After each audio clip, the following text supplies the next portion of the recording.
Welcome to the Deep Dive. Today we're really getting into Trevor Noah's memoir, Born a Crime. It's quite a powerful book. It really is. Stories from a South African childhood, as the subtitle says. Yeah, and you sent over this amazing stack of material reviews, reader comments, some cultural analysis. It's clear this book hits hard globally. So our mission really is to unpack the main themes, get a handle on the history he lays out, apartheid, specifically, and maybe the trickiest part, figure out how a book about, well, racism, abuse, poverty can also be so funny and illuminating. Definitely. And I think you have to start right there with the title, Born a Crime.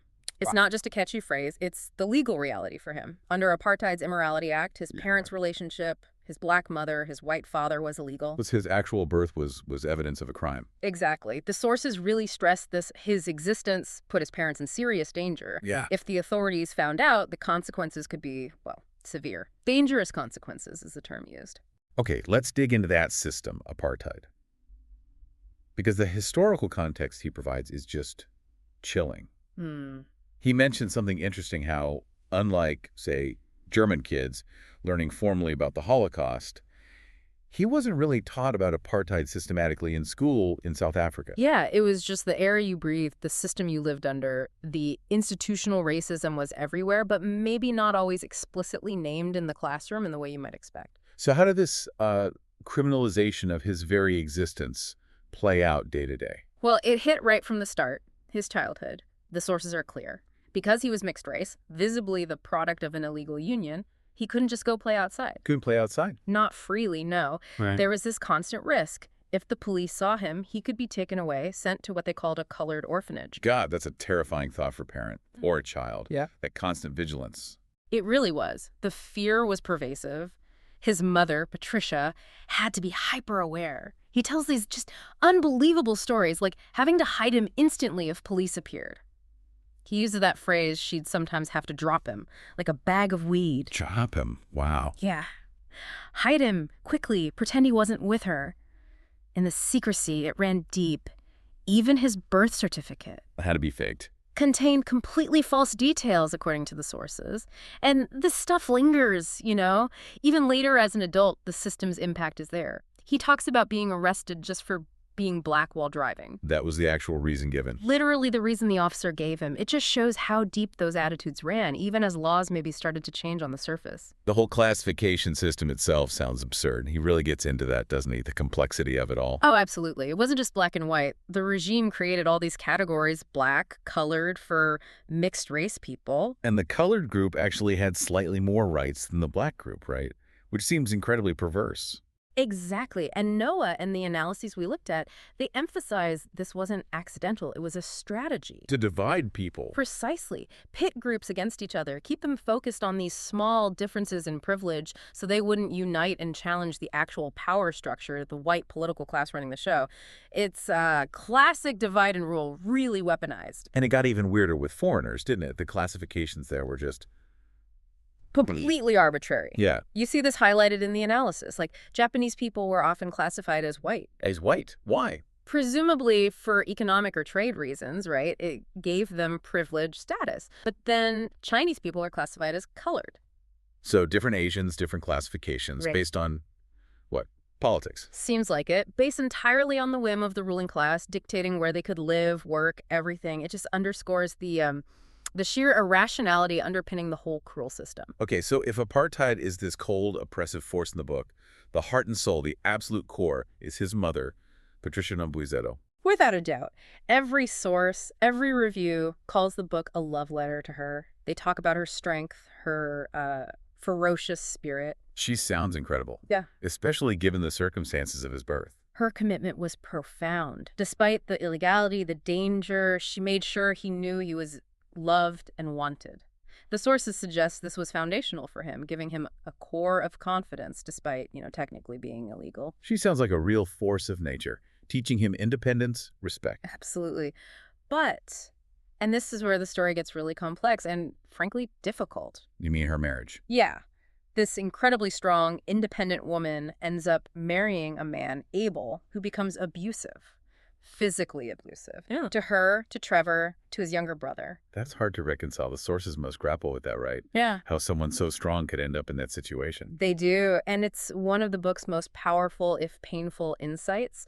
The analysis points out that, strength in one area, like surviving apartheid, doesn't automatically translate into the ability to escape a cycle of domestic violence. Maybe that same resilience, that ability to endure anything, ironically made it harder for her to leave. Plus, her faith plays a huge role here. Ah, right.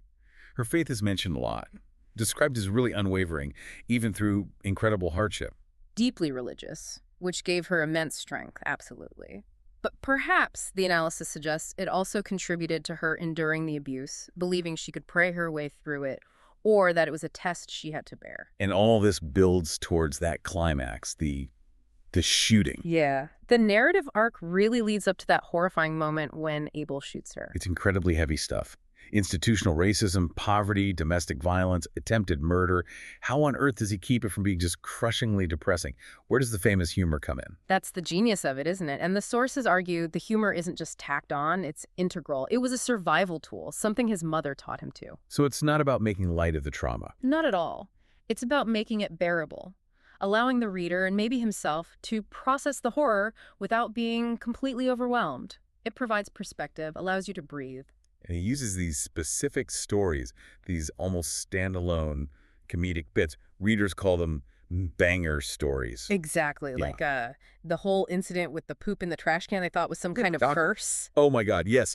That one's hilarious and bizarre. Or the really famous one, the Go Hitler story. That one is just, it's funny on the surface, but the point behind it is so sharp. It's devastatingly sharp. It's not just a misunderstanding about a name. It perfectly illustrates the extreme isolation under apartheid. Right, the people were kept so ignorant of the wider world. Exactly. They literally didn't know who Hitler was, beyond maybe some vague notion of a bad guy the colonial powers fought. The joke lands, but the punchline is really about the crippling effect of apartheid's information control. It fostered this enforced ignorance. That idea of navigating different worlds, it connects directly to his use of language, doesn't it? Absolutely. He's a polyglot, speaks multiple languages, Yeah. English, Afrikaans, Xhosa, Zulu, others. And the analysis really emphasizes how this wasn't just a skill, it was a tool for survival. A vital one.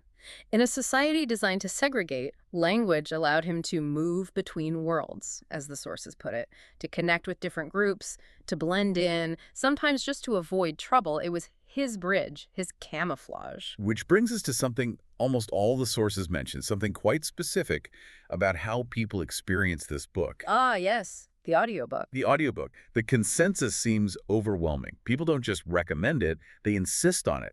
Many say it's actually better listened to than read. It's a really strong consensus. You rarely see that for a memoir. Why, though?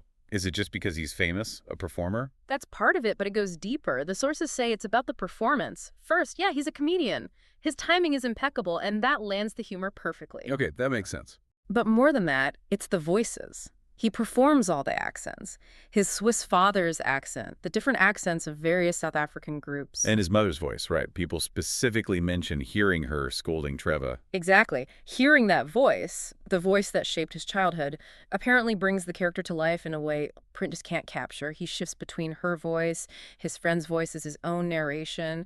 It becomes this incredible vocal tapestry. So it makes it more intimate. Hugely intimate. The source kept saying it feels like you're not just reading a book, you're sitting down with a friend, with Trevor, and he's telling you these wild stories from his life, like a personal conversation over coffee. Wow.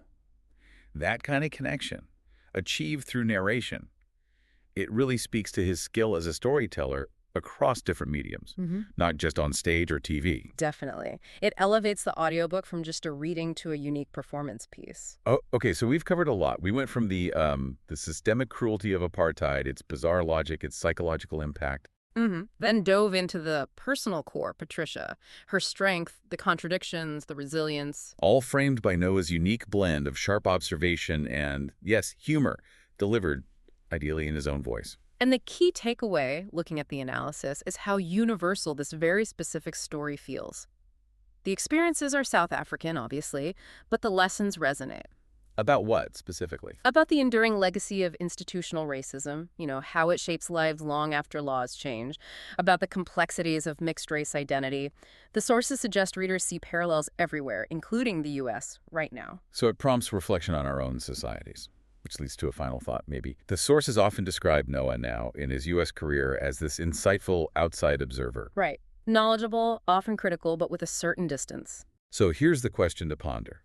He spent his entire childhood mastering the art of code switching, using language and observation to navigate hostile, segregated worlds just to survive.